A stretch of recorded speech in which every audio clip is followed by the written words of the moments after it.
YouTube currently has 5 community guidelines that anybody that wants to upload videos on the platform has to follow. You can consider them the 5 deadly sins of YouTube.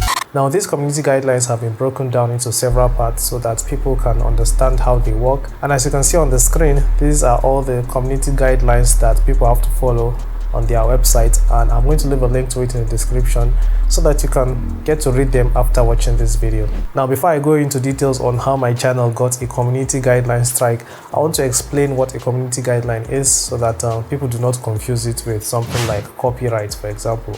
So with community guidelines, like I've said, these are rules that YouTube has put so that anybody that wants to upload videos on the platform will have to follow the rules. These rules are just placed so that YouTube can be a safe place, so anybody can watch videos without feeling, should I say, offended, or without feeling like they have to watch videos secretly per se. That is why you don't have things like adult videos on the platform, or you don't see people just uploading stuff that are very sensitive. Alright, so compared to copyright is when you take someone else's work and just re-upload it on your channel to make money from it, or just to grow your own channel. I did not steal anybody's video, and I will never do that. So yeah, I didn't get a copyright strike, I got a community guideline strike. So hope you understand the difference now. Alright, so let me explain how it works. Okay, so as you can see, this is my tech channel, and as you can see over here, it says active community guideline strikes, and it says just one. So if I click on it, you get to see what it's about. So this is not my first strike, and I'll explain that. I've made a video in the past talking about getting a YouTube warning, so you can watch the video that I made about this one if you want to know about it. I'll leave a link to it in the description as well. So this is the community guideline strike that I got. I made a video showing people how to play Sega games on Android for free. Now you may be thinking that that is not something that should put me in trouble, because playing Sega games isn't anything sensitive or anything dangerous, because as you can see over here, it says I violated the harmful or dangerous content policy. And yeah, I'm going to explain how it works. So in order for you to play Sega games on your phone, I mean, those of you that are like 25 above must know Sega. Those are games we used to play in the past when we were kids. And if you ever want to play Sega games on your phone, you're going to need 2 things. Okay, 3 technically. You're going to need your phone, a gaming emulator, and a ROM. ROM is spelled R-O-M. So getting a phone, most people have a phone. Getting an emulator is something you can download from the Play Store.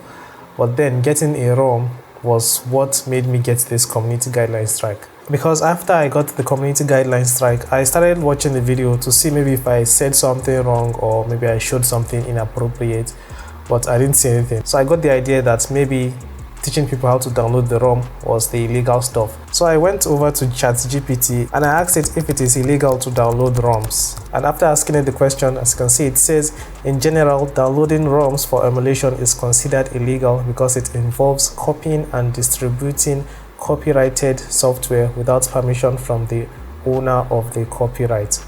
You can read the rest if you want. I'm going to leave it so you can read it, or you can pause the screen if you want to as well.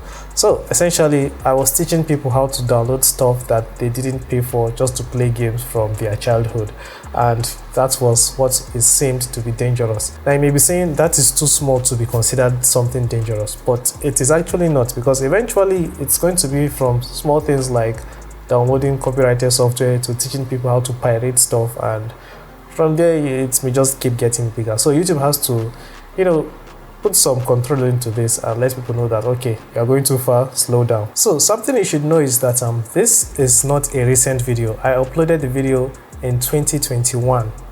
So just to let you know that the video has been around for a long time before they eventually caught up to it to turn it off.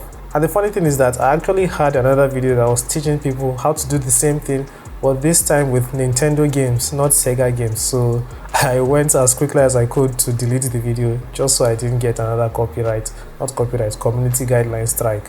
And I also looked through my channel to look for videos that were not very, should I say, ethical, and I also deleted those ones. Alright, so after I got the community guideline strike, I appealed because I didn't understand what was going on. And after the appeal got rejected, I started to look at the channel to see if I would experience any kind of negative impact, and honestly, everything has even been better. Like, normally I would be getting like 5,000 views a day, but it jumped up to 6, and it's been going like that. It dropped a bit here, But yeah, today that I'm making this video, it is now at 6,007 views per day. So not a very huge jump in terms of views, but it just shows that even if you get a community guideline strike, as long as it is not affecting like your most popular videos that are bringing all the views to your channel should still be fine. There's not going to be a major penalty on your channel, unless if your community guideline strike is something that is very bad. Maybe you're talking about things that can be very harmful to people, or may make people lose money, or anything that can be very life endangering. So those kind of things I think will affect your channel, but that's just my opinion. So something else that I think may be happening is that maybe YouTube is starting to notice the channel even more, and they want to make sure that I don't have anything that will ruin the channel in the future. So they are trying to make sure I remove all those things. Because when you get your first community strike, you will not be able to upload videos for a week. Now I got mine 3 weeks ago, so I am not able to upload videos again, and the strike will remain for 90 days. So mine should expire by July 16th. After it expires, then it will go back to 0. If I get another community strike, it will be my first community strike again. But if while I still have this community strike, I get a second one, I will not be able to upload videos or live stream or post anything for 2 weeks. Then it's going to also last for another 90 days. So if I get one today, then after this one expires, the next one will expire by August. And if I get a third community strike, it means my channel will be completely deleted, which I hope never happens. So that's basically all I have to say in this video. My channel got a community strike and it should be expired by July. And I'm still able to upload videos, and I hope not to get another one. So if you have questions, please leave them in the comments and I'll try to respond as soon as I can. And yeah, I'll be seeing you in the next video. Thank you for watching, and bye bye.